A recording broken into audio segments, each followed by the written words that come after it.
ओम शांति।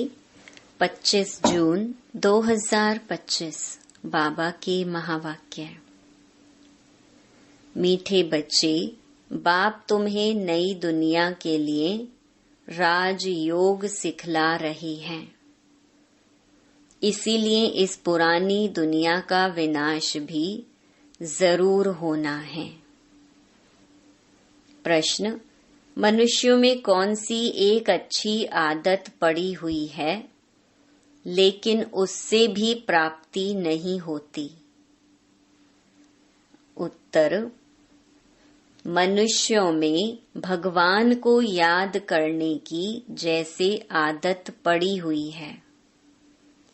जब कोई बात होती है तो कह देते हैं, हे भगवान।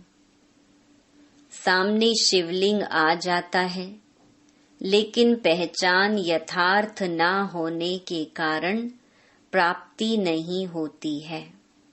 फिर कह देते, सुख दुख सब वही देता है। तुम बच्चे अभी ऐसे नहीं कहेंगे। ओम शांति। बाप जिसको रचता कहा जाता है, किसका रचता? नई दुनिया का रचता।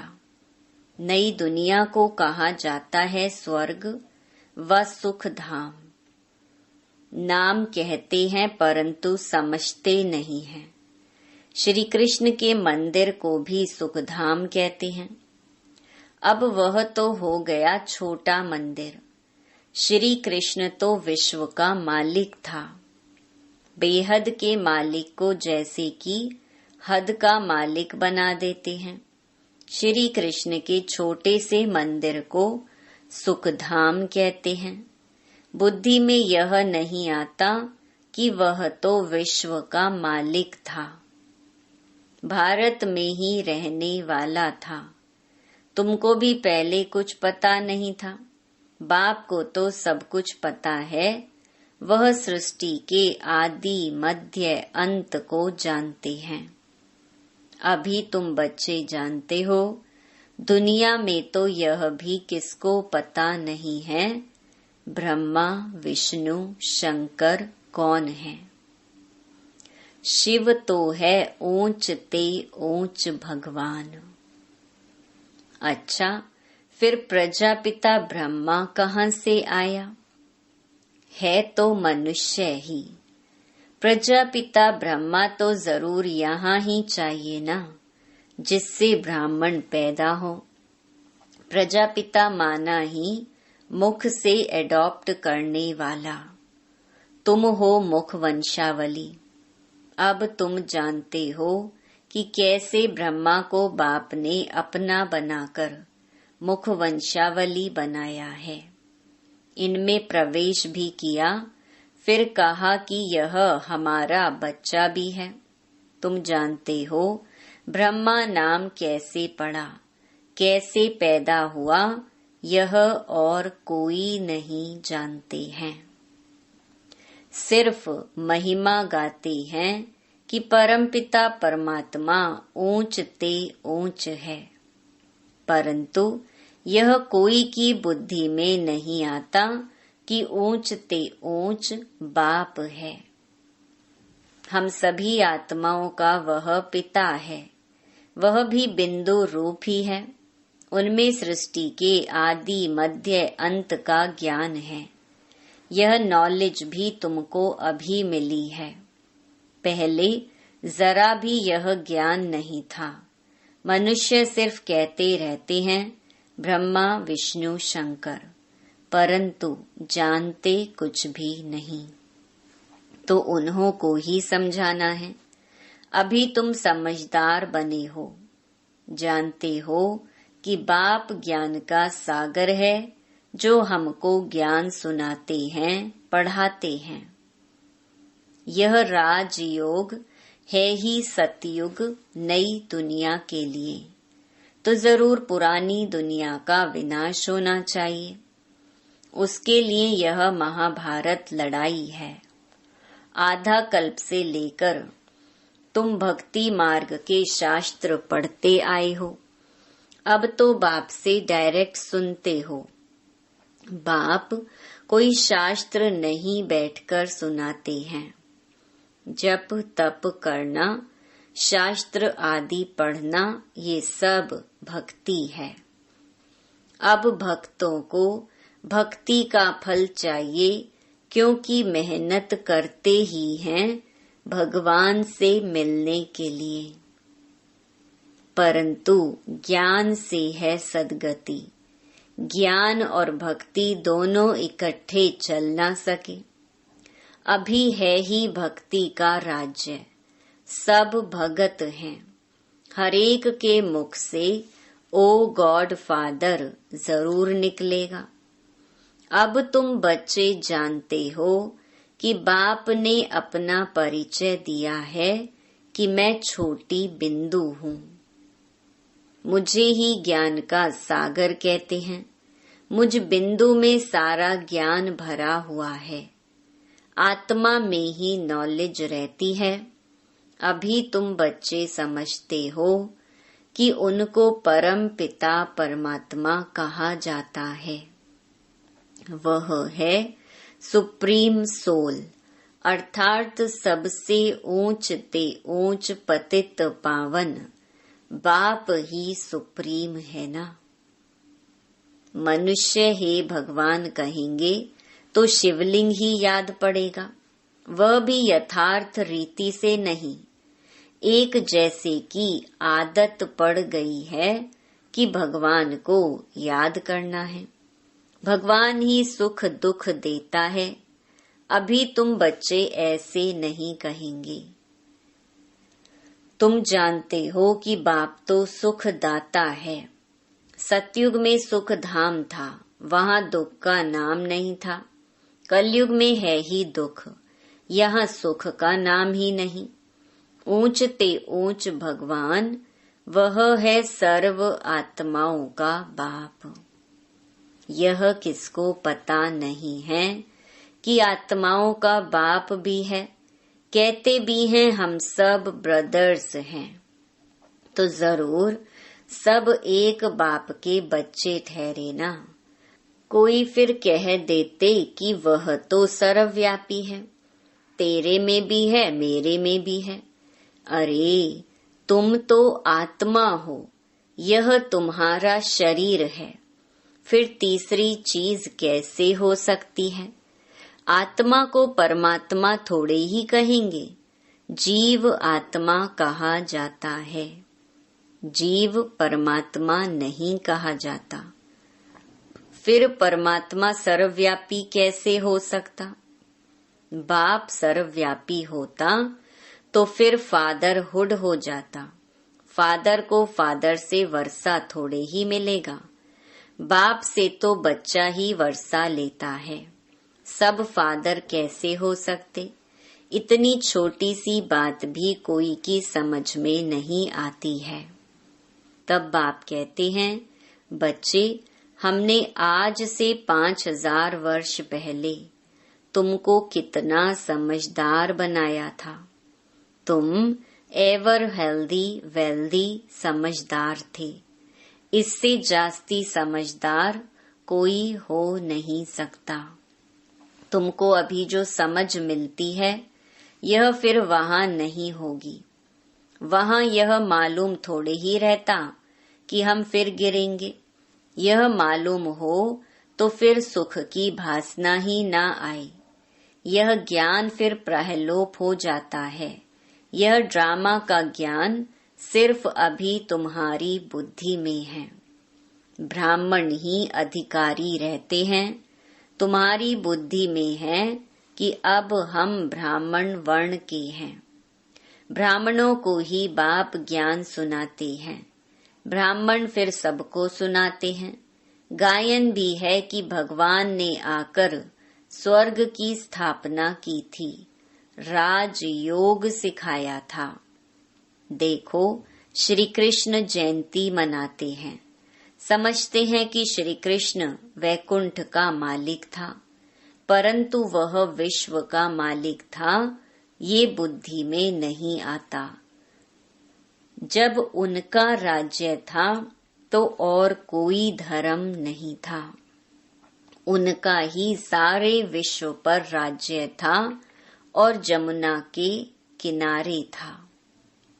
अब तुमको यह कौन समझा रहे हैं? भगवान उवाच, बाकी वह जो भी वेद शास्त्र आदि सुनाते हैं वह हैं भक्ति मार्ग के।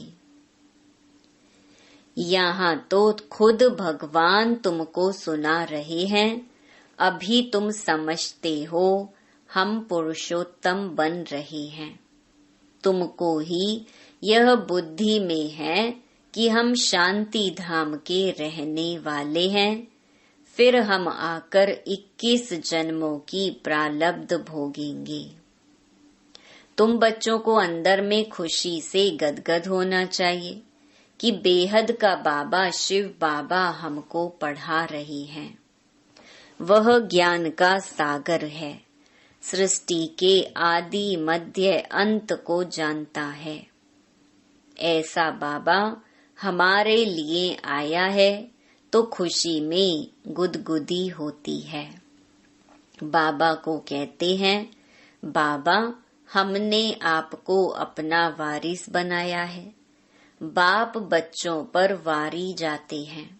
बच्चे फिर कहते हैं कि भगवान आप जब आएंगे तो हम आप पर वारी जाएंगे, अर्थात बच्चा बनाएंगे।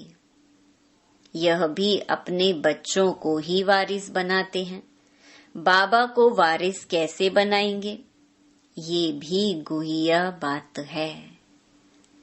अपना सब कुछ एक्सचेंज करना, इसमें बुद्धि का काम है। गरीब तो झट एक्सचेंज कर लेंगे, साहूकार मुश्किल करेंगे, जब तक कि पूरी रीति ज्ञान ना उठावें। इतनी हिम्मत नहीं रहती। गरीब तो झट कह देते, बाबा हम तो आपको ही वारिस बनाएंगे, हमारे पास रखा ही क्या है। वारिस बनाकर फिर शरीर निर्वाह भी अपना करना है। सिर्फ ट्रस्टी समझकर रहना है। युक्तियां बहुत बताते रहते हैं। बाप तो सिर्फ देखते हैं कि कोई पाप कर्म में तो पैसे खराब नहीं करते हैं। मनुष्य को पुण्य आत्मा बनाने में पैसा लगाते हैं। सर्विस भी कायदे सिर करते हैं। यह पूरी जांच करेंगे, फिर सब राय देंगे। यह भी धंधे में ईश्वर अर्थ निकालते थे ना, वह तो था इनडायरेक्ट। अभी बाप डायरेक्ट आए हैं। मनुष्य समझते हैं हम जो कुछ करते हैं उनका फल ईश्वर दूसरे जन्म में देते हैं। कोई गरीब दुखी है तो समझेंगे कर्म ही ऐसा किया हुआ है। अच्छे कर्म किए हैं तो सुखी हैं। बाप तुम बच्चों को कर्मों की गति पर समझाते हैं। रावण राज्य में तुम्हारे सब कर्म विकर्म ही हो जाते हैं। सतयुग और त्रेता में रावण ही नहीं, इसीलिए वहाँ कोई कर्म विकर्म नहीं होता है। यहाँ जो अच्छे कर्म करते हैं उनका अल्प काल के लिए सुख मिलता है, फिर भी कोई न कोई रोग खिटपिट तो रहती ही है, क्योंकि अल्प काल का सुख है। अभी बाप कहते हैं यह रावण राज्य ही खत्म होना है। राम राज्य की स्थापना शिव बाबा कर रहे हैं। तुम जानते हो यह चक्कर कैसे फिरता है। भारत ही फिर गरीब हो जाता है। भारत आज से 5000 वर्ष पहले स्वर्ग था। इन लक्ष्मी नारायण का राज्य था। पहले गद्दी इनकी चली थी। श्री कृष्ण प्रिंस, फिर स्वयंवर किया तो राजा बना। श्री नारायण नाम पड़ा। यह भी तुम अभी समझते हो तो तुमको वंडर लगता है। बाबा आप सारे रचता और रचना की नॉलेज सुनाते हो। आप हमको कितना ऊंच पढ़ाते हो। बलिहार जाऊं हमको तो सिवाय एक बाप के और कोई को याद नहीं करना है। अंत तक पढ़ना है तो जरूर टीचर को याद करना है। स्कूल में टीचर को याद करते हैं ना। उन स्कूलों में तो कितने टीचर्स होते हैं, हर एक दर्जे का टीचर अलग होता है। यहाँ तो एक ही टीचर है, कितना लवली है। बाप लवली, टीचर लवली। आगे भक्ति मार्ग में अंधश्रद्धा से याद करते थे, अभी तो डायरेक्ट बाप पढ़ाते हैं तो कितनी खुशी होनी चाहिए। फिर भी कहते बाबा भूल जाते हैं। पता नहीं हमारी बुद्धि आपको क्यों नहीं याद करती है। गाते भी हैं ईश्वर की गति मति न्यारी है। बाबा आपकी गति और सदगति की मत तो बड़ी वंडरफुल है। ऐसे बाप को याद करना चाहिए। स्त्री अपने पति के गुण गाती है ना, बड़ा अच्छा है। यह उनकी प्रॉपर्टी है, अंदर में खुशी रहती है ना। यह तो पतियों का पति बापों का बाप है। इनसे कितना हमको सुख मिलता है, और सबसे तो दुख मिलता है। हाँ, टीचर से सुख मिलता है क्योंकि पढ़ाई से इनकम होती है। गुरु हमेशा किया जाता है वानप्रस्थ में। बाप भी कहते हैं मैं वानप्रस्थ में आया हूँ। यह भी वानप्रस्थी, मैं भी वानप्रस्थी। यह सब मेरे बच्चे भी वानप्रस्थी हैं। बाप, टीचर, गुरु तीनों ही इकट्ठे हैं। बाप टीचर भी बनते हैं, फिर गुरु बन साथ ले जाते हैं। उस एक बाप की ही महिमा है। यह बातें और कोई शास्त्र आदि में नहीं है। बाबा हर बात अच्छी रीति समझाते हैं। इनसे ऊंची नॉलेज कोई होती नहीं, ना जानने की दरकार रहती है। हम सब कुछ जानकर विश्व के मालिक बन जाते हैं, और जास्ती क्या करेंगे। बच्चों की बुद्धि में यह हो तब खुशी में और उसी याद में रहे। पुण्य आत्मा बनने के लिए याद में जरूर रहना चाहिए। माया का धर्म है तुम्हारे योग को तोड़ना। योग में ही माया विघ्न डालती है। भूल जाते हो, माया के तूफान बहुत आते हैं। ये भी ड्रामा में नोंद है। सबसे आगे तो यह है, तो इनको सब अनुभव होते हैं। मेरे पास जब आए तब तो सबको समझाऊं ना। ये सब माया के तूफान आएंगे। बाबा के पास भी आते हैं, तुमको भी आएंगे। माया का तूफान ही ना आए, योग लगा ही रहे तो कर्मातीत अवस्था हो जाए। फिर हम यहाँ रह ना सके। कर्मातीत अवस्था हो जाएगी तो फिर सब चले जाएंगे। शिव की बारात गाई हुई है ना। शिव बाबा आए तब हम सब आत्माएं जाएं। शिव बाबा आते ही हैं सबको ले जाने। सतयुग में इतनी आत्माएं थोड़े ही होंगी। अच्छा, मीठे मीठे सिके लधे बच्चों प्रति मात पिता बाप दादा का याद प्यार और गुड मॉर्निंग। रूहानी बाप की रूहानी बच्चों को नमस्ते। धारणा के लिए मुख्य सार। पहला, शिव बाबा को अपना वारिस बनाकर सब कुछ एक्सचेंज कर देना है। वारिस बनाकर शरीर निर्वाह भी करना है, ट्रस्टी समझकर रहना है। पैसे कोई भी पाप कर्म में नहीं लगाने हैं। दूसरा, अंदर खुशी में गुदगुदी होती रहे कि स्वयं ज्ञान का सागर बाबा हमको पढ़ा रहे हैं। पुण्य आत्मा बनने के लिए याद में रहना है, माया के तूफानों से डरना नहीं है। वरदान, सत्यता के आधार पर एक बाप को प्रत्यक्ष करने वाले निर्भय अथॉरिटी स्वरूप भव। सत्यता ही प्रत्यक्षता का आधार है। बाप को प्रत्यक्ष करने के लिए निर्भय और अथॉरिटी स्वरूप बनकर बोलो, संकोच से नहीं।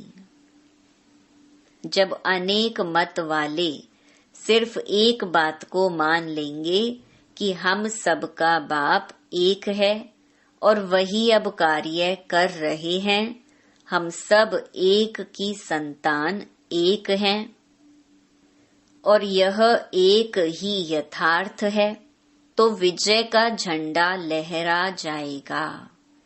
इसी संकल्प से मुक्ति धाम जाएंगे और फिर जब अपना अपना पार्ट बजाने आएंगे तो पहले यही संस्कार इमर्ज होंगे कि गॉड इज वन।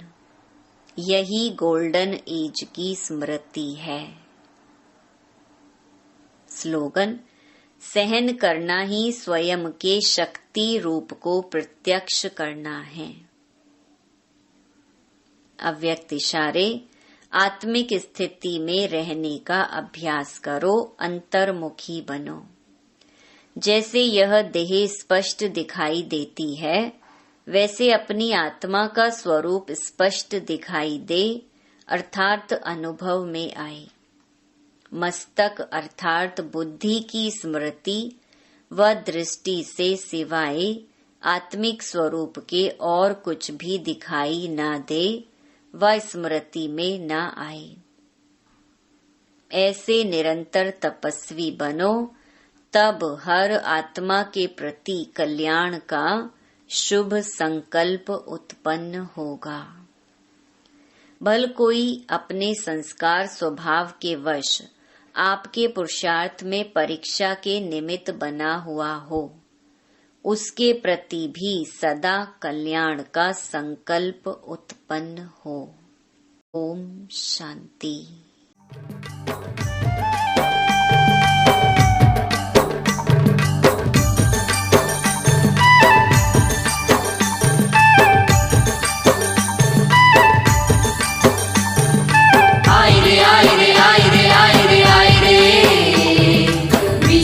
परिवर्तन की बेला आई रे, विश्व परिवर्तन की बेला आई रे।